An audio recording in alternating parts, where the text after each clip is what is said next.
വ്യത്യസ്തമാർന്ന ഒരു സുവിശേഷ പ്രഘോഷണമായിരുന്നു അമേരിക്കക്കാരനായ ആർതർ ബ്ലെസിറ്റ് നടത്തിയിരുന്നത്. 12 അടി വലിപ്പമുള്ള കുരിശു ചുമന്ന് ആർതർ സുവിശേഷം പ്രചരിപ്പിച്ചത് 324 രാജ്യങ്ങളിലാണ്.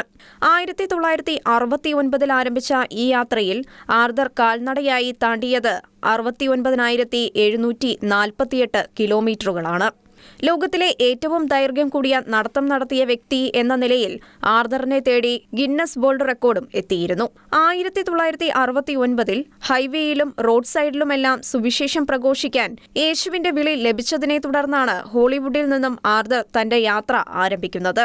56 വർഷത്തിനിടയിൽ ആർതറും ഭാര്യ ഡെനിസയും പ്രതികൂലമായ കാലാവസ്ഥയിലും സംഘർഷഭരിതമായ രാജ്യങ്ങളിലൂടെയും ക്രൈസ്തവ വിശ്വാസത്തെ എതിർക്കുന്ന രാജ്യങ്ങളിലൂടെയുമെല്ലാം തീർത്ഥാടനം നടത്തിയിരുന്നു. പ്രസ്തുത തീർത്ഥാടനത്തിനിടയിൽ 24 തവണ ആർതർ അറസ്റ്റ് ചെയ്യപ്പെട്ടിട്ടുണ്ട്. യുദ്ധമുഖരിതമായ 54 രാജ്യങ്ങളിലൂടെ ആർതർ കുരിശു ചുമന്ന് കടന്നുപോയിട്ടുണ്ട്. 40 ദിവസം ഉപവസിക്കുകയും 70,000-ഓളം ആളുകൾക്കൊപ്പം പോളണ്ടുടനീളം തീർത്ഥാടനം നടത്തുകയും ചെയ്തു. ആർതറിനൊപ്പം ബില്ലി ഗ്രഹാമും തീർത്ഥാടനം നടത്തിയിട്ടുണ്ട്.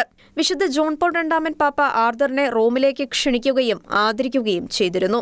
യാസർ അറാഫത്ത് ആർതറിനെ ബെയ്റൂട്ടിലേക്ക് ക്ഷണിക്കുകയും ഇസ്രയേൽ പ്രധാനമന്ത്രിയുടെ വസതിയിൽ തങ്ങാനുള്ള അവസരം ലഭിക്കുകയും ചെയ്തു.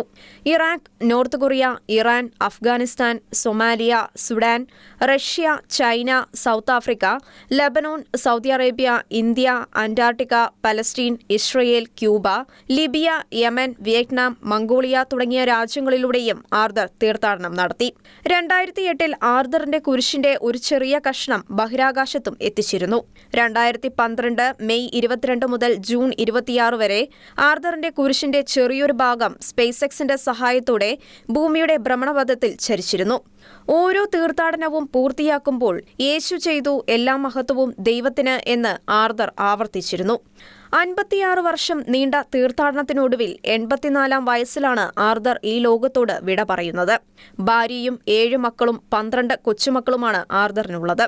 ഏറ്റവും ഒടുവിൽ ആർതർ തന്റെ മരണപത്രം അവസാനിപ്പിക്കുന്നത് ഇങ്ങനെയാണ്: കുരിശിനെയും യേശുവിനെയും വഹിക്കുന്ന ഒരു കഴുതയും തീർത്ഥാടകനുമാണ് ഞാൻ. റോഡിലെ ചെളിയിലൂടെയും ടാറിലൂടെയും നടന്നു നീങ്ങിയ ഈ പാദങ്ങൾ ഇനി സ്വർണം പതിച്ച വീതിയിലൂടെ നടന്നു നീങ്ങും. യേശുവിനെ വീണ്ടും കാണാൻ ഞാൻ തയ്യാറായിരിക്കുന്നു. ഇന്റർനാഷണൽ ഡെസ്ക്, ഷിക്കന ന്യൂസ്.